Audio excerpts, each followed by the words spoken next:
Bienvenidas y bienvenidos. Hoy tenemos el mucho placer de contar con Miquel Gómez Gaciasoro, que es graduado en Historia por la Universidad del País Vasco, Euskal Herriko Unibertsitatea, desde el año 2019. Además, es magíster en Europa y Mundo Atlántico, Poder, Cultura y Sociedad por la misma universidad en el año 2020. Además, cuenta también con un título de magíster en Bibliotecas, Archivos y Comunidad Digital por la Universidad Carlos III de Madrid en el año 2021. Actualmente, Miquel se encuentra aquí en Ecuador y más concretamente como investigador asociado a la Universidad Andina Simón Bolívar para realizar su su investigación de tesis doctoral. Bienvenido, Miquel. Bien hallado, Mateo. Miquel, ¿nos puedes explicar un poquito cuál es el tema, el título de tu tesis doctoral? En la tesis doctoral estoy tratando de analizar la política exterior española de las décadas centrales del siglo XIX a través del prisma del imperialismo informal, es decir, cómo de alguna manera España trató de influir o tener cierta injerencia en dos regiones muy específicas. Una sería el sur del archipiélago filipino y la otra la costa del Pacífico sudamericano. Un tema muy interesante. ¿Nos puedes aclarar un poquito más a qué te refieres cuando hablas de imperialismo informal? Sí, el imperialismo informal es imperialismo en tanto que supone un ejercicio efectivo de dominio de un Estado sobre otro, de la élite de un Estado sobre una sociedad al completo, con una colaboración más o menos formada de la élite local, ¿no? Además, es informal porque discurre por los cauces menos habituales o menos visibles del imperialismo, como pueden haber sido la invasión, conquista y establecimiento de una administración colonial, por ejemplo. Tal vez imperialismo informal no es algo no es un concepto, una noción a la que estemos muy habituados, pero desde luego no nos es ajeno el hecho de que determinados países dominen a otros sin necesidad de invadirlos, ¿no? Yo creo que tal vez estamos más familiarizados con la noción de neocolonialismo y además estamos acostumbrados a ver noticias en la sección de internacionales que hablan pues, de la presencia, por ejemplo, de militares franceses en el Sahel o determinado grupo mercenario al servicio de tal país en otra guerra, por ejemplo. Miquel, ya llevas un tiempito aquí en Ecuador, llegaste a principios de septiembre, me parece, mediados de septiembre. ¿Y cómo ha ido evolucionando un poquito tu investigación en el momento que has empezado a trabajar en el campo, digamos así? ¿Y has tenido que adaptarla, alejarte del proyecto original o cómo prosigue? Pues las tareas que he llevado aquí a cabo han sido sobre todo de consulta documental en el archivo del Ministerio de Exteriores, Díez Canseco. Y diría que hasta ahora los resultados han sido más bien satisfactorios. Cuando estaba realizando trabajo de archivo en Madrid, en concreto en el Archivo Histórico Nacional o en el Archivo General de Simancas, me encontraba con algunos temas que de alguna manera estaban relacionados con Ecuador, de una manera más directa o más indirecta, y que parecían muy interesantes. Pero la información sobre ellos se agotaba y de alguna manera quería consultar el punto de vista ecuatoriano y más en general el punto de vista americano sobre esos mismos hechos que aparecían pues, en el fondo de ultramar del Archivo Histórico Nacional o en los documentos referentes a las legaciones y consulados que España tuvo en Guayaquil y en Quito. Creo que venir aquí me ha sido muy útil en ese sentido y espero que lo sea todavía más. Me ha ayudado a completar información, pero también a abordar los mismos temas desde perspectivas diferentes y creo que también a reconsiderar la agencia de los estados latinoamericanos en ese mismo periodo, ¿no? Las relaciones de poder que existían entre ellos y de alguna manera la percepción que tenían de la capacidad de hacer frente a amenazas extranjeras, ya fuese por parte de España, que no dejaba de ser una potencia periférica en ese momento, ya fuese de Francia, del Reino Unido, de Estados Unidos incluso. Bueno, entonces entiendo por lo que acabas de decirnos que has visitado diferentes archivos. ¿Nos puedes decir concretamente cuáles son los archivos que has visitado tanto en España como aquí y qué diferencias has encontrado tanto en la información como en la organización de los archivos? En España he visitado fundamentalmente el Archivo General de Simancas y el Archivo Histórico Nacional, también el Archivo General Militar de Madrid.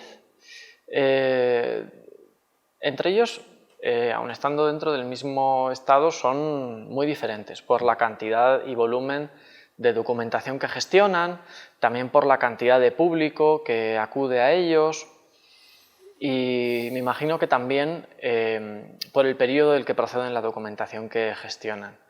El Archivo General de Simancas resultó particularmente cómodo de utilizar.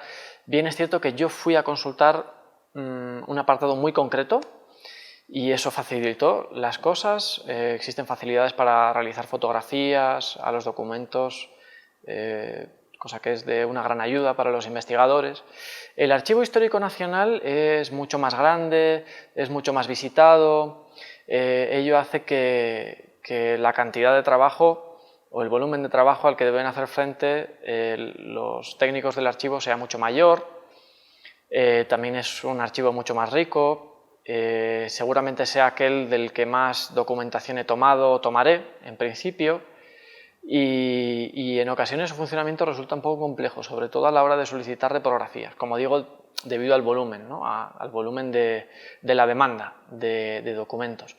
Y aquí en América, en Ecuador, por el momento, he consultado el archivo del Ministerio de Exteriores, que ha sido una gratísima sorpresa, particularmente fácil de utilizar.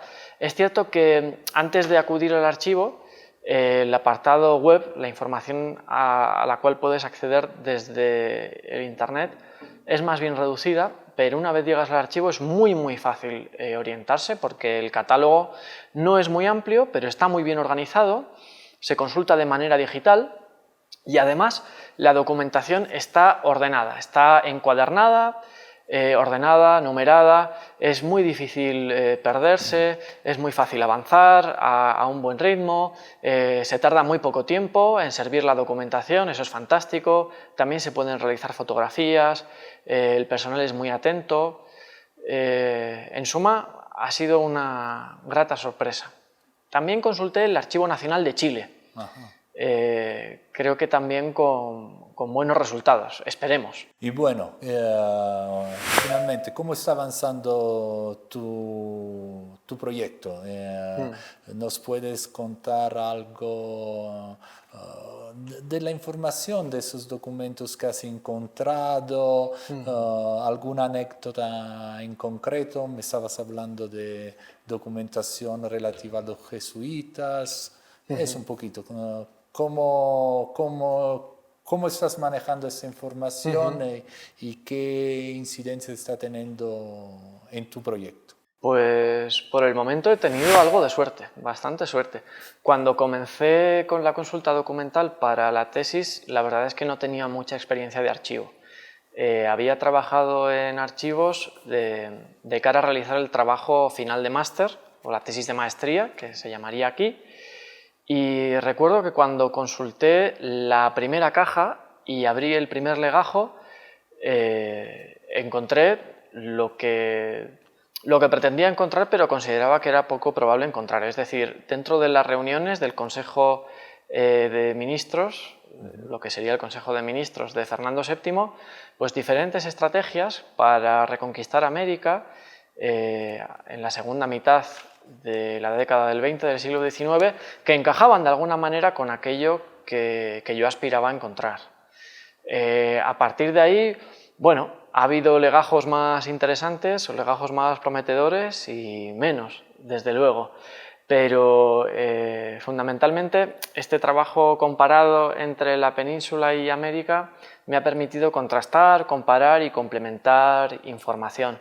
Mencionabas esta anécdota que te he comentado sobre los jesuitas y cómo de alguna manera los jesuitas jugaban un rol importante en la política exterior tanto de España como en un periodo inmediatamente previo en la de Ecuador y también en la de Nueva Granada, ¿no? Como un agente que en principio no guarda una relación directa con un gobierno, en realidad es considerado muy importante, incluso un agente informal, que es lo que al final a mí me interesa.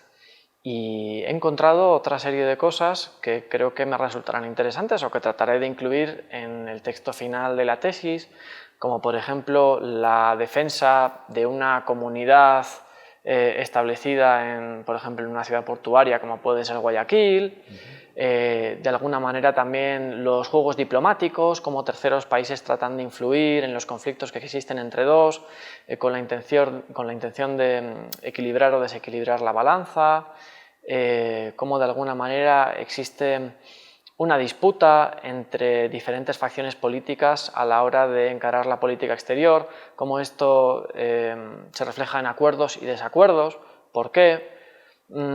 Ese tipo de cuestiones que creo que me ayudarían y que creo que de alguna manera son indispensables para hablar de un imperialismo informal, ¿no? Aquello que está detrás de las cañoneras, de los ejércitos y de los grandes proyectos de conquista. Bueno, la relación que tenemos los historiadores con las fuentes es algo muy importante para nuestros proyectos de investigación, ¿no es cierto? La selección, cómo vamos interrogando la fuente, ¿no es cierto? Desde este punto de vista, la fuente histórica, el documento, es una valiosa información que siempre necesitamos interpretar. La fuente, el documento histórico de por sí no es simplemente una información fija en un documento para el historiador, sino tenemos esta necesidad un poquito de comprobar confrontando con otros tipos de fuentes y finalmente el documento es nada más, nada menos que una construcción epistemológica finalizada a nuestro proyecto de investigación para llevar a cabo lo que es nuestra tesis. Desde este punto de vista,